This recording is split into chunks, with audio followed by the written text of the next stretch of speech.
God. How your name is? Yeah. Okay. Okay, ready? I'm ready when you are. Do you want to start it and introduce it? You want me to introduce? Yeah, go ahead. Okay. As Ari just introduced me, my name is Avi Ebelo. I live here in Gush Etzion in Efrat. My family made Aliyah. My parents brought me when I was 16 years old. Grew up in New York City. I'm not many New Yorkers here. Manhattan, Upper West Side. Lived in Baltimore for a few years. And 11th grade, in the middle of 11th grade, my father, who was an educator, he was a principal, a high school principal of Jewish high schools, first in New York City, and then in Baltimore. Basically, they came home one day and said, we're making Aliyah. And I don't know how many of you remember what status you were in 11th grade. Usually for most teenagers, 16 years old, that's like the height of your high school years, the height of your social networking, without social networks, but like real life social networking. And most 11th graders are very disappointed, upset to hear about moving anywhere, especially halfway around the world, no matter how Sioni they might be. But I was not a normal 16-year-old, and I was ecstatic to be making Aliyah ever since I was a little kid. I can tell you this is like one of the stories I like to tell. My mother, when I served in the army in Golani, I went to Hesder, Yeshivat Or Etzion, or Jukin was my Rosh Yeshiva after making Aliyah. I was rummaging through my parents' home here in Efrat, and I came upon papers that my mother kept when I was in elementary school. I went to Manhattan Day School for a few years, and SAR for a few years. Don't know who's a New Yorker here. 4th grade high school assignment. Right, 4th grader, 10 years old. Right. Name your three dreams to accomplish in life. A 4th grader, a 10-year-old. So dream number 1 was to move to Israel. Dream number 2 was to serve in the Israeli army. And dream number 3 was to be very rich so I can give a lot of tzedakah. So I don't know where, I'm still like in awe of myself as a 10-year-old to even be thinking like that. But even as a little kid, I was brought up in a home that was very Tzioni, a love of Am Yisrael and Eretz Yisrael, and a connection, an understanding of Jewish history, even as a 10-year-old, an understanding of the importance of having our own army to defend the Jewish people. It's not just about defending our land, it's about defending the whole Jewish people for the first time in thousands of years that we're able to defend ourselves.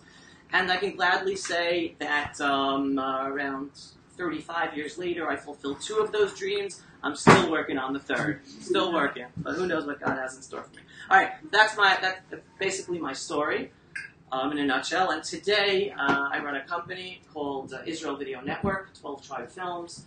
And we promote videos about Am Yisrael and Eretz Yisrael every day. We're one of the largest Facebook pages called Israel Video Network, promoting videos. It's one of our many Facebook pages that we use. We run a website called IsraelVideoNetwork.com and IsraelOnWire.com, and we are focused on promoting videos about Israel, to share the truth about Israel, the Jewish people, not just politics, also fun stuff and music and Jewish value-oriented stuff, and the message that really the struggle the Jewish people in the land of Israel face today is no different than the struggle of the rest of the freedom-loving world all around the world. We all have the same enemy. It is just titled or marketed or branded in different ways. But it's really all part of the same fight, which if there are questions, I could deal with that as well. So we are here for a Q&A. I don't know what has been said, what hasn't been said, but I am here to help however I can. So shoot away. Who's first? Say your name and where you're from, and what yeshiva. My name is Yermi Yatel from New Jersey, in the Visaria. Where in New Jersey? New Jersey's a big state. Twin Rivers. Oh, okay. Israel is already very much not liked. It doesn't have a lot of allies and friends. Why should Israel care about all the feedback and responses that they get from other countries? Okay. I'm gonna split your question into 2. Because you start your question by stating a fact, or what is as a perceived fact, that Israel isn't liked around the world, and then your question number 2, the second point is, why should we care about what the world thinks? All right. So as someone who is online every day and interacts with millions of people, I can tell you that nobody here should trust what they read in the media if you don't know it yet. Right? We have tens and hundreds of millions of people around the world who love us and support us. It's not translated into the mainstream media in any Western liberal country, which is a whole different conversation, because these countries that call them Western and liberal, they are not so liberal anymore. That's a totally different topic. They're anti-liberal to all their own values. And there might not be governments that officially support Israel, but the amount and love and support that Israel and the Jewish people have around the globe, not just the United States, not just in Britain or Ireland or Germany, but even in Indonesia and Malaysia and China and Japan, is tremendous. Right? I imagine here everybody, if not all of you, are from North America or other Anglo countries. Am I correct? Okay? So, for good or for bad, growing up in the most powerful country of our generation, or our generations that we're living in, we are very North American, Anglo-centric. All right? That's just the way our minds work, and especially if you're a New Yorker, forget about the rest of the world, forget about the rest of North America. Your life is New York, and I know that because I grew up a New Yorker. And it took me to leave New York to actually learn that. Okay, but that really is a microcosm of all of us who grow up in North America, the United States, and even the Anglo world. Right? I love looking at reality through a prism of history, not just looking at the right now, but looking at how things develop in history. And even though right now America is the most powerful country in the world, and we are all Anglo-centric, it wasn't that way 100 years ago, and it's probably not going to be that way in another 100 years. Maybe it will, but might not. And again, I'm just throwing things out there, but things are not finite. China is on the rise. China has billions of people.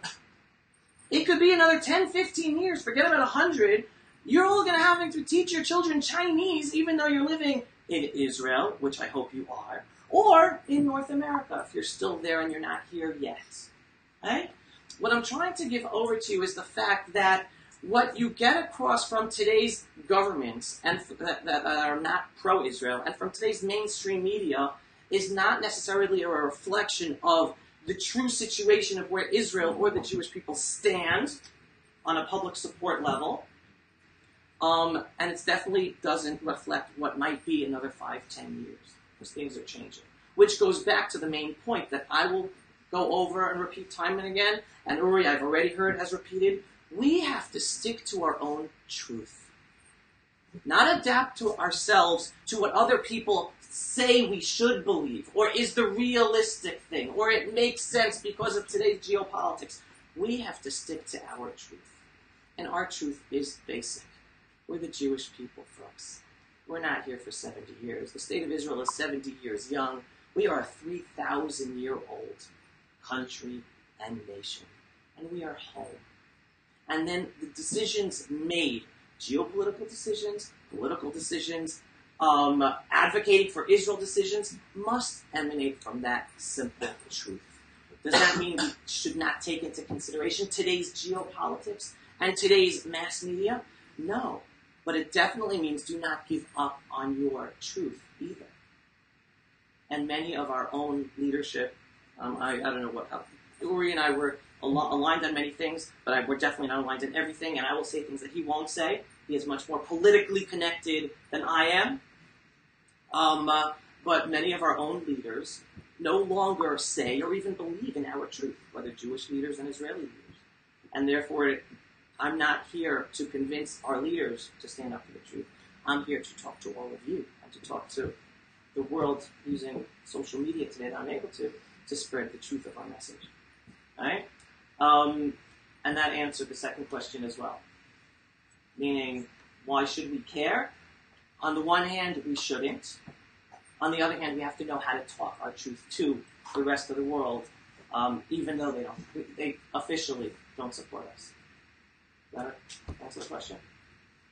I want to add just one thing in that I think is important for everybody to realize. Right now in Yerushalayim, like most of the streets are closed because the Chancellor of Germany is in Israel right now. Right? But did she land? Yeah. I don't know. There's a problem. You didn't hear the I latest? haven't been on the news at all. No. Okay, here's the latest. Right off the news, and we're sending out this video later. Okay, I'm working on it. I have to leave in the middle. The Chancellor of Germany,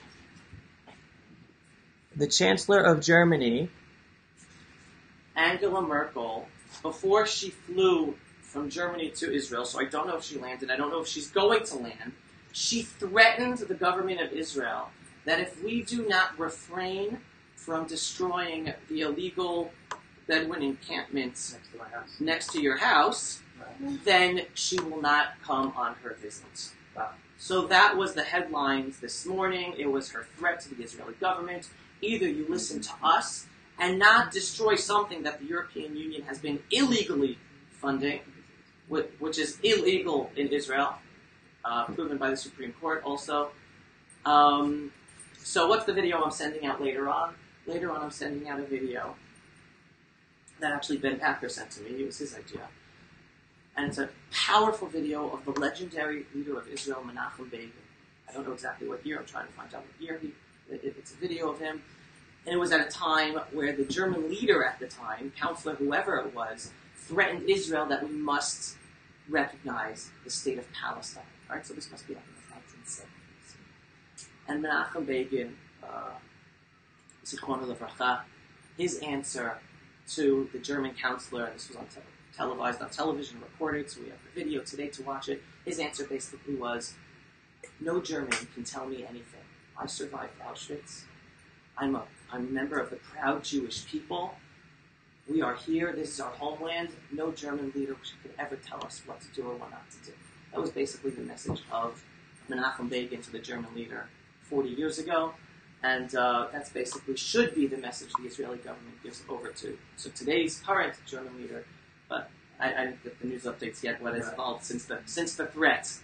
So I'll say that just to add in the reason why this visit was so important that she's not coming on vacation, right? So the reason why it's so important is because we've been concentrating and focused on Palestinian Arabs and as our opponents and sometimes unfortunately our enemies. But it's also important to recognize the fact that our biggest enemy that exists right now and is really the head of the snake is Iran. Iran is what's funding the Palestinian terrorists. They are funding Hamas. They're funding Hezbollah. They fully fund Hezbollah. And that's really where the danger comes as a destabilizing force in the world. America, thank God, is with us, with Israel, in terms of that Iran has to be stopped and has set into place, President Trump, thankfully, has put back into place sanctions against Iran. I don't want to get too technical here, but one of the best ways of us stopping Iran, and everybody should really focus on this and understand this, is by cutting off Iran's ability to do business with anybody. If we can cut off business with Iran, it's sort of like a BDS against the sanctions against Iran, then that's what we should do. And President Trump was good and strategic and put it back into place, and it's supposed to go back into place in about 2 weeks. There's something called SWIFT, which is a way of transacting, putting money funds through. If Iran wants to buy something or get money, it needs to use that system, and that system is completely controlled by the United States. Europe got together last week. The European Union and the P5 got together and essentially created a competing system towards SWIFT. And if Europe puts that in place, Iran will continue to be able to do business. And then we'll be able to continue to develop nuclear weapons one day. And until then, we'll be able to continue to fund terrorism, which is what we have to stop. Right? Everybody talks about Iran, talks about nuclear weapons, which is true, but they also are the world's largest sponsor of terrorism. So if we can stop them from getting money, that would be ideal. The reason why this trip was so important was because this is Bibi Netanyahu's time to sell Merkel on the idea of don't create this system. So that's why, one of the reasons why it's important that we have the international community on our side, and why we do have to, not that we should give up on our truths, and not that we should give up on our message whatsoever, and Khan Amar, which is Al Akhbar, is the place that we're talking about here, that it should be demolished.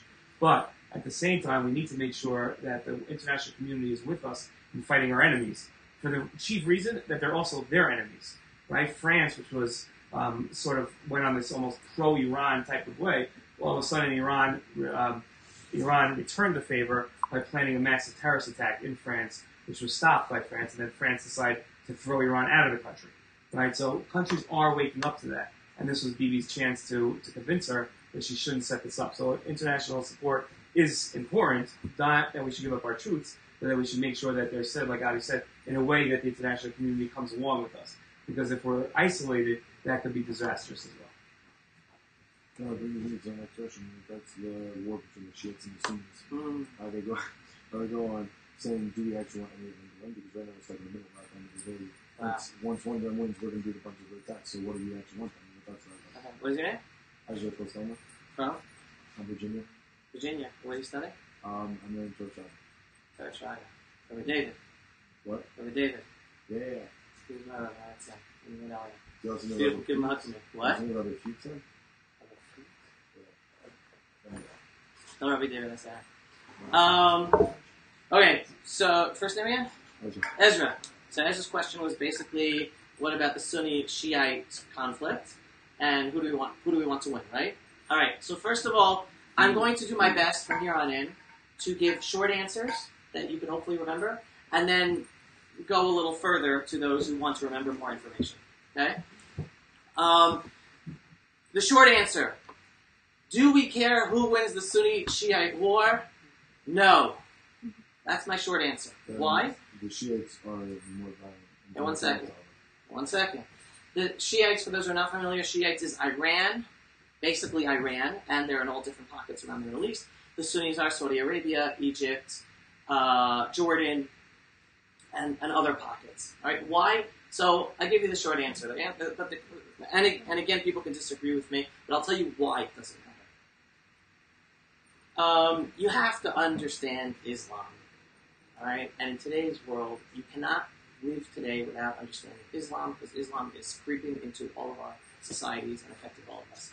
And no, I am not against Muslims, and I'm not going to bash Muslims, because a message I give across to everyone is that the most persecuted people under Islam today are Muslims. Right? But whether they're Shiites or Sunnis or atheists or whatever they call themselves, but the most people who are today persecuted by Islam, whether in Islamic countries in the Middle East, or whether in America, or Germany, or Canada, or Australia, are Muslims themselves. Okay? So you have to understand Islam. And I'm not against Muslims, but there is a problem within Islam, both within the Sunni Islamic community and within the Shiite Muslim community. Both of them do not like us. So when I say no, it's, first of all, right now the Sunnis are our allies, right? Because the Sunnis understand that Iran is out to destroy them. And they know that the best ally they have in standing up and saving themselves from the violent, tyrannic Islamic regime of the Shiite Iran is Israel. So they're aligning with us. But guess what? Just 3 decades ago, it was the Sunni Arab world that was trying to destroy Israel. And who was Israel's ally? Iran. All right? It wasn't the Shiite Republic of Iran, but it was Iran. All right? So, again, I look at things on a historical timeline. All right? And on a historical timeline, there was always going to be a fight within the Sunnis and Shiites. And some generations, one's going to be stronger, and other generations, another going to be. Neither one's going to disappear. So then why would we bother helping the Shiites? Because whether the Shiites win or not, fabulous question, and the answer is politics has nothing to do with justice. Hey, don't let any politician tell you vote for me because I stand for justice. It's a bunch of BS. Politics is about interests. Whether it's on the local level of a local councilman, connecting with another local councilman because they have the same interests, whether it's senators, whether it's congressmen, whether it's presidents and countries, it's all about shared interests. Right? So they can talk about values all they want, but if you actually check the dotted I's and cross T's, you'll see that they're all hypocrites, and it all has to do with interest. So you have to make your decisions based on who is the best person, based on their record, and their interests, and if they're following it. And, I mean, obviously that's a vast generalization, but 99% of the time that holds. So right now, at this point in time, we cannot ignore that Iran is the biggest threat to the freedom-loving world. Not just to Israel, not to the Sunni countries. They are a threat to the freedom-loving world, and believe it or not, Americans should start waking up and realizing Iran is a huge threat to the United States of America. No, they do not have missiles that fire thousands of miles to hit America from Iran, but they do have missiles in South America, because South America is part of the drug trade with Iran. Hezbollah, it gets its money mostly from the drug trade. Where are they getting the drugs? They're getting the drugs from the Middle East and from South America. Where are they smuggling the drugs into? Into North America. Who are the kids who are becoming drug addicts, who are then feeding the Islamic beast of Iran, and it's also the Sunnis, it's not just Iran. It's Iran. Okay, so they're already in South America, so Americans should be worried about the danger of Iran. But again, going back to your initial question, who do we side on? Well, it depends on what point of time it is. Because Israel will always... We are here to help everyone. And my message is, the most blessed Muslim countries are those that partner with Israel, because we have so much to give them. We have so much to give them, whether in agriculture, whether in water, whether in medicine. Israel will help any country. Right now, Indonesia just had a natural disaster. Indonesia is a Muslim country and an enemy of Israel. They won't officially recognize Israel. Guess what? Israel's sending aid there anyway, even though they said we don't want it. Because that's the way we Jews roll. Right? And that's the beauty of our people. That's the beauty of our country. So we're always here to help any country, even those who are enemies. We just helped the Syrians for years. We're helping the Syrians, even though they want to destroy us. So at any point in time, we have to decide who's in our interest to ally with. That's okay. Do we side? Who do we side? Do we want one side to win over the other? That depends upon it at the point in time. But it's always going to be a problem. Okay. Could I offer a suggestion? I think I want to do like a speed round. We're going to keep each of us to 60 seconds, and then we'll go from there. Benji, I'm going to start the clock after you go. If it already came to the point where we had to trade life for land, such as Efrod or Mitzvah Yerushalayim, should we give up our Israeli land for Jewish life? Giving up land will not save any lives. It will bring more death. Did I hit 60 seconds? Yeah, no, there's 65 to go. That's it. I think it's simple. I'll use my next 30 seconds. Look at Lebanon. We pulled out of Lebanon. 150,000 rockets are now ready to be shot at Israel and kill hundreds of thousands of Israelis. We pulled out of Gaza. Look at all the terror Gaza gave us. Giving up land is not a recipe for peace. Giving up land is a recipe for more death. The most blessed Muslims are those who live in peace under Israeli rule. Period. If there was a soldier in prison, then there was demanding land. You shouldn't give it up. You're giving me a hypothetical that there are so many. I'm not even going to answer it because there are so many aspects to it for even a politician to make the right answer about it. So again, in terms of the issue, land for peace, there is no land for peace. It's land for more death. And to bring peaceful relations with our Muslim Arab neighbors, it's that they live under Israeli rule. Because under the Palestinian Authority, they are oppressed and persecuted. Under Hamas, they are oppressed and persecuted. And then the rest of the Arab world as well. I'll try to take 60 seconds also. It sets up a false, a lot of times we do this, we set up a false, sort of like a fallacy, where we imagine that it's, that everything is constrained into two, different possibilities, right? So, this will definitely save lives if we definitely give up this piece of land. So, it's not so much that you can ever have that situation. And also you have to keep in mind, like the Gilad Shalit deal, right? So the Gilad Shalit deal, we gave back 1,050 Palestinian terrorists in a court, convicted terrorists. About 300 of them are now dead because they went on to commit terror again. So you always have to keep that in mind. That yes, it's true, you might have a life in front of you now, but what are the consequences? But there's no way anyone could ever set up a situation where they'd be able to say that by definitively doing X, whether it's giving up land or giving back people, you would be able to save lives that way. There's no way you could say that. And even if the terrorist organization said that they're going to shoot the person, right? There's two things you have to keep in mind. One, we don't know that they're not going to shoot them anyway, right? And number two, we don't know for sure that that they're going to follow through on their deal. So those things, I'm not done with mine. Okay, next question. Go ahead, Shabbos. With the current influx of Syrian and Middle Eastern refugees into Western liberal European societies, do you think that will change those countries' perspective on Israel's fight of radical jihadis, or do you think they're two separate geopolitical issues? 110% yes, because when you're talking about Western democracies, the politicians have to be vote and they have to be elected, meaning they have to make their constituents happy. The more Middle Eastern Muslims who are constituents in Sweden, in England, in France, in Germany, then the more politicians who are going to be courting their vote and taking the positions that they're going to be happy with, which are going to be anti-Israel. But besides Israel, I don't care about it. Israel is a speck in terms of what Western Europe is going through. Western Europe is being decimated within itself, and I call it cultural suicide they're going through. All right, the Western Europe that I knew 20 years ago does not exist today, and the Western Europe that you guys see today is not going to be the same Western Europe in 10 years. It's going to be Muslim. We're talking about Eurasia, another 5-10 years, one country at a time, disappear. I'd say that you have two cultures arguing, fighting against each other, which democracies can't handle. We can't take the fact that there might be a culture that disagrees with us, or we can't take the fact that we have to reject certain cultures. That's something that we don't feel comfortable doing, because in our politically correct society, everything has to be accepted.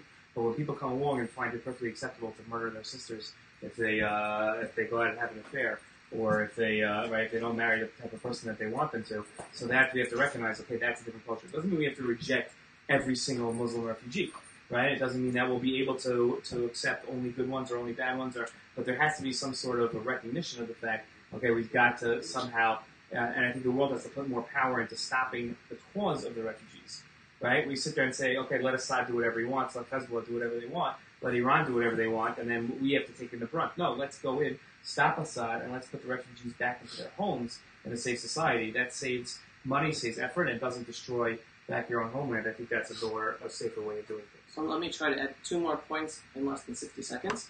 Point number 1, before I mention that the people who are persecuted the most under Islam, are Muslims. You know what I feel bad for? I feel bad for those Muslims who have escaped the Middle East because they've escaped the tyranny and intolerance of the Muslim world, and they wanted to enjoy the Western world and the freedoms that the Western world allows. But yet the so-called liberals of the Western world are tolerating the intolerance and violence of the Muslim refugees they are allowing in. And you know who's being persecuted? Those Muslims who came to the Western world to escape the intolerance and violence, and now the Western world is not protecting them because they're giving a carte blanche for them to continue their intolerance and violence, even though they're living in the United States, in Canada, in Germany, in France, in Sweden, etc. Point number 1. Point number 2, something for all of you to remember as you go back to college campuses. Why is it okay for the Western world to allow millions of refugees from Syria and Iraq to be resettled all over the world and become citizens of all those countries around the world, but only those who self-identify as Palestinians cannot be resettled anywhere in the world? They have to be resettled in Jaffa, in Sfat, in Tel Aviv, in Haifa, and therefore bring about the destruction of Israel. Just think about that when you talk about the issues as well, moving forward. I'll tell you somebody else that didn't ask. So in recent days, there's been talk by Netanyahu mentioned something along the lines of possibly having a Palestinian state that would be like completely under Israel military control. What do you think would be the positive and negative consequences of that? First of all, it's never going to happen. All right, and it's never going to happen because those who self-identify as Palestinians will never let it happen. All right. And it comes down to the bottom line, and this is the most important issue, I believe, besides standing up for our truth as a people and being proud of who you are, and proud of our country and our identity. The other major issue you should internalize and bring to your campuses next year, or 2 years, or 3 years, or after you do the army and everything, is everyone talks about the solution, the 2-state solution, the 1-state solution, right? Well, in order to talk about solution, you have to correctly identify the problem.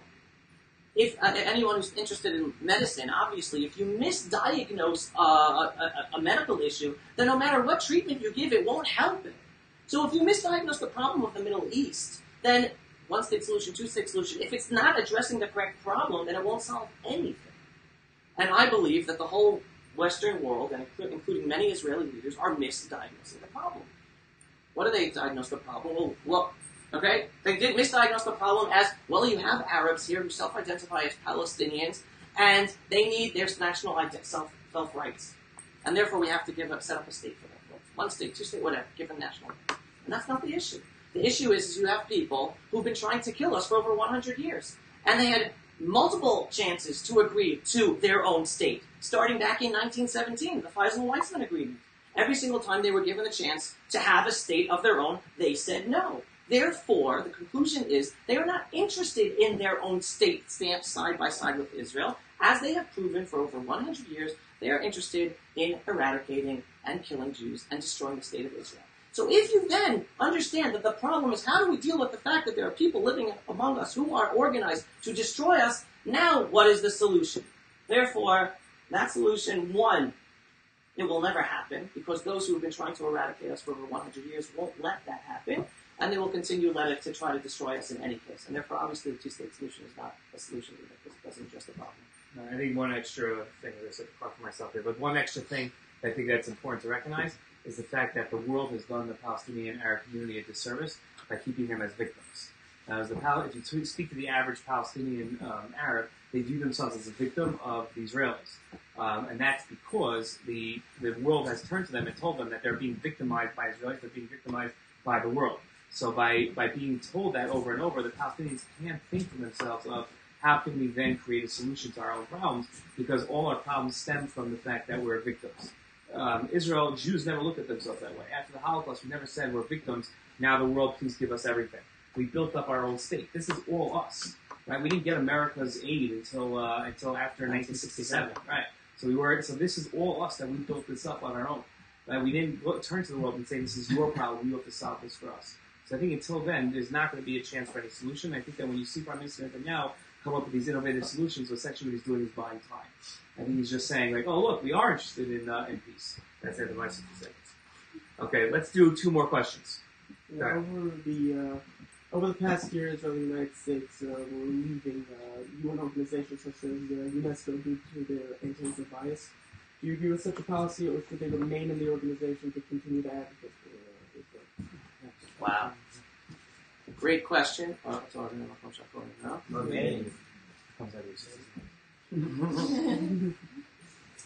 First of all, something that just actually went live a day ago. Are you all familiar with Memory and Palestinian Media Watch? All right. Well, anyone who is, great. If you're not, become familiar with both those organizations, because you have to know what the Arabs say in English to the mainstream media are lies. You have to listen to what they say in Arabic to themselves, because they know how to talk the liberal talk that makes the Western media, the Western world happy, and only if they're interested in peace, yada, yada, yada, like Abbas just spoke at the United Nations, lying through his teeth. Because to the Arab media, they're saying we're out to destroy Israel, and in other ways. And so just yesterday, I think Memory put out a video of the foreign minister of the Palestinian Authority stating that they're planning to punish the United States of America. Isn't that wonderful? You have this inconsequential people with no political capital whatsoever in the world, trying to punish the biggest superpower of today's day and age because they disagree with its policies.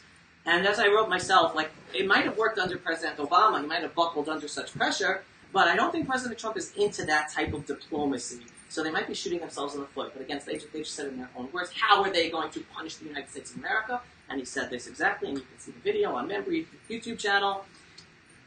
We know that the United States has a law that any organization that Palestine joins in the United Nations, then the United States will pull out. So we're going to join all of the United Nations organizations, and then the United States will pull out, and they will become isolated in the international community. So first of all, anyone who thinks that by America being or not being in any organization under the roof of the United Nations means that America would be isolated in the diplomatic international community, they are missing something in their head. First of all, on a very basic level. Second thing is, no, I believe it has become clear that just like the date of the predecessor to the United Nations was the League of Nations, and that would stop because it did not succeed, and it was started a whole new way called the United Nations. I think it is pretty clear seeing that you have despots, tyrants, human rights abusers, who not only are part of all these different organizations, but actually run the different organizations. It is pretty clear that the United Nations has basically signed its death warrant. It's just a matter of time before something else comes in its place. Does it still have a purpose in the world? It still does. Does it still do good things? It still does. Are there things America and Israel can gain by being involved in these places? Yes, it could. But then you have to do a win-lose analysis, like in anything in life. And by continuing to play the charade as if the United Nations is actually interested or helping peace or helping human rights abuses or helping people who are being killed and persecuted in countries, when it's not, because it's allowing the despots and the tyrants and the human rights abusers to run the place and ignore the true issues of the world, then the time has come for it to end, and for America on its own or with other partners who are truly interested in bringing a peaceful world to work in that way. So I think that the answer question is fairly simple, which is that, whose question? It was your question, right? Yeah. So fairly simple, which is that President Obama said we should be in it, and so we can have influence, and he did. So that's it, right? So now we're going to not have influence, so what do we lose? Not having influence, we still don't have influence. So at least now we're on the right side of justice, right? And that's, so that, I think that's very simple. I just want to add, also, if you follow President Obama, he wasn't about being in it in order to influence. He said straight out, he wanted international law to supersede American law. So he was part of he was part of the thinking that a global unit of law was better for the world than international nations having their own ability to govern themselves, not necessarily in every way, but in many ways. And then you have the contra saying, "No way, Jose." The other direction. Yeah, take two more questions. It's a big man, Jesse. Go ahead. Okay, so earlier today at our trip, we were discussing how internationally the borders of Israel are not clear, and recently Abbas spoke about this in his UN speech. Now, I'm not understanding how people who are anti-Israel use this as leverage or something like that. How does the borders of Israel come to this conflict? I think the biggest issue... Okay, first of all, I believe it's inconsequential, and it doesn't take an anti-Israel person too hard to come up with something to use against us. They even make up things and make up lies against us. But the borders of Israel is actually a real issue, and it's true. Israel does not have internationally recognized borders, but it's a red herring, because borders change all the time in countries, and there are countries around the world that are always in conflict, and there are always things happening. And things recognized by the world, things tolerated by the world, things ignored by the world. I don't know the exact number, but I can tell you there are over 30 official occupations taking place in the world. Meaning where one country, recognized by the United Nations, is actually occupying land in another country, and bringing their own citizens in against the Geneva Accords, and bringing military rule against the Geneva Accords, and the world is silent about all of those. The only so-called occupation the world spends its time with is Israel. Meaning, to me, the message is clear. It has nothing to do with international law. It has to do with an agenda against the only Jewish state in the world. So again, the border is a real issue, but it's nothing that I believe one has to take seriously. You have to know how to talk about it. But it's just another issue that used against us, but not consequential. I think just to continue with what Ali said, that a lot of times when we hear like the anti-Semitism card being played, and a lot of our enemies always say like there's a difference between anti-Semitism and anti-Israel. Right? You can separate the two. You can be anti-Israel and it doesn't mean you're anti-Semitic. So, and a lot of times when we hear ourselves say, well, that's just anti-Semitism, sometimes we roll our eyes and say, we shouldn't be playing that card. But the truth is sometimes you have to look at things, and I think for myself, the metric is, like what Ali said, which is that if you see that one thing is being criticized, and that same thing, they're not using that same criticism on other places doing the exact same action, and the only people being criticized are the Jewish people, that's straight anti-Semitism. Right? If you would have any other race that was faced with that same challenge, or any other people that was faced with those same criticisms, and you would only single out one of them, right? So you'd call that straight out anti-Semitism, right? That's so I think that's very important. Anyways, Alan Dershowitz is the one who has the famous 3 Ds. I forgot what the 3 Ds, but one is double standard, discrimination, double standard, right? So it's that way. You have to look at it that way. Wait a second. This is something that is really it's Israel and nobody else, or is it something that applies in many places, but the only critique you're hearing is against Israel? If you're only hearing it against Israel and not against anything else, then it's anti-Semitism. Okay? Last question. Jesse, go ahead. So I understand that the premise of my question is kind of harsh, but don't you think it's kind of unfair to constantly give these Arab refugees such a high level of victim status, in which case they can go into countries like Europe and pretty much set up no-go zones like Angela Merkel described, and kind of justify that by saying, yeah, they're the biggest victims of Islam, where you're kind of justifying it now? What did I justify? Clarify. Meaning, not you specifically, but I'm saying people are always saying, oh, these Arab refugees need to have citizenship or be led into these countries, but in reality what's happening is they're coming into these countries and pretty much destroying them, kind of like what they did in Europe. So don't you think it's fair to kind of, I know not paint with a broad brush, but kind of put them in the same class as sort of what the Palestinians are doing too with Israel and stuff? Okay, I think this is going to take a little more than 60 seconds because I first want to break down exactly what the question and the issues are. Trying to figure out how to tackle this. First of all, let me start by this. And I said this before. Western Europe is committing national suicide. Right? I believe the way they have dealt with the Muslim refugees from the Islamic world is not dealing with the real issues. They basically used a Band-Aid approach, saying, oh my God, there is this conflict going on in the Muslim world. Well, let's take in the poor refugees. Instead of saying, oh, let's take care of the horrible violence in the Muslim world, get rid of the tyrants, get rid of all those weapons they use against each other that they're going to use against us when they have a chance, so that then the Muslims can live peacefully in better places in those countries, right? So, and then you have to understand that there are a lot of different interests going on, because Western Europe is basically, they need bodies. Western Europe is, before the Muslim migration, they were disintegrating from within because the social, democratic, liberal societies that they developed, I'm going to say this right, I'm going to put it out there, is very selfish. They did not want children.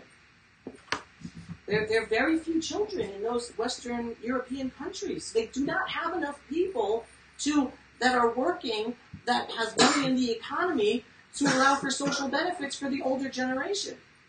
So they were thinking, they weren't just thinking about, oh, how do I help these poor Muslims? They were being very selfish. We need bodies. Let's bring them in so we can have workers helping our economy grow because we don't have enough children working to help pay for all the social benefits that our social democratic societies are built on. All right? So you have a stupidity, a naivete, and an interest of self-preservation, which was totally based on lies and misinformation that led to the massive influx of Muslims into Western European countries.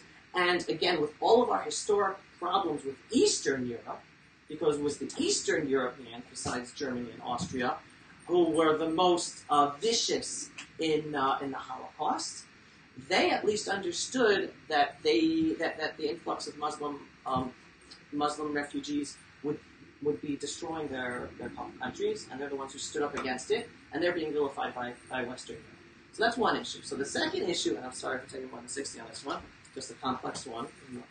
And the second one, you were basically saying, you were comparing the process of the Muslims to Western Europe and the process of those who self-identify as Palestinians here in Israel. The one thing I agree about that is, again, this has to do with you have to fundamentally understand Islam. Islam is about bringing about the belief that there is only one God in the world, and anyone who doesn't believe in that one God and one belief system either must be killed, converted, or become a second-class citizen under that system. That's what a Muslim caliphate is about. Okay? So when you have the Muslim growth in the Western world, it's about them taking over the countries, and anyone who doesn't convert or be killed, I don't know, it depends on each country and what they end up doing, then become second-class citizens. That is the reality of Islam, and all you have to do is look at the Muslim countries in the Middle East that actually put this into application every day with their fellow Muslims. All right? Gays, murdered. Atheists, murdered. what other proof does the Western liberal world need to know there is a problem within Islam, and allowing Sharia law into America or Europe will also bring those problems there? I don't know what else needs to wake them up, but all you have to do is look at what the actual issues are. So yes, in terms of, it's not a Palestinian issue, and again, I always say it self-identifies Palestinians, but it's a made-up people. They're not a people. There never was a people. You try to ask anyone, okay, name me one cultural leader, one political leader of Palestinian in the 1800s. They got no one. The 1700s, 1600s. Forget about 1,000 years ago, 2,000 years ago, right? They got nothing 100 years ago. It's a made-up people, and they say themselves, again, find the videos, they say themselves it was created in order to destroy Israel. It's part of a strategy to destroy Israel. You don't want to believe it, don't believe it. It's out there. They say it themselves. And so the issue really is Muslim issue versus the rest of the world. And yes, what's going on here, it's about them wanting to overtake us here, and then wanting to overtake Western Europe, America, Australia, Canada, and everywhere. Why? Because that's a basic tenet of Islam. And there are plenty of Muslims that don't necessarily believe in it. That's why the problem is not Muslims, but the problem is those Muslims who do believe in it, and there are hundreds of millions of them. So that's the problem. Okay. That's good. Okay, Abby, thank you very, very much. That was a great we're going to go from here now to the Zayid Shul and Efrat. If we go fast enough, we'll have enough time. And we'll daven mincha there. We have a minyan, right? Yeah. Okay, we'll daven mincha there. And then we'll say some words of the Torah and off the day before our final bus right there.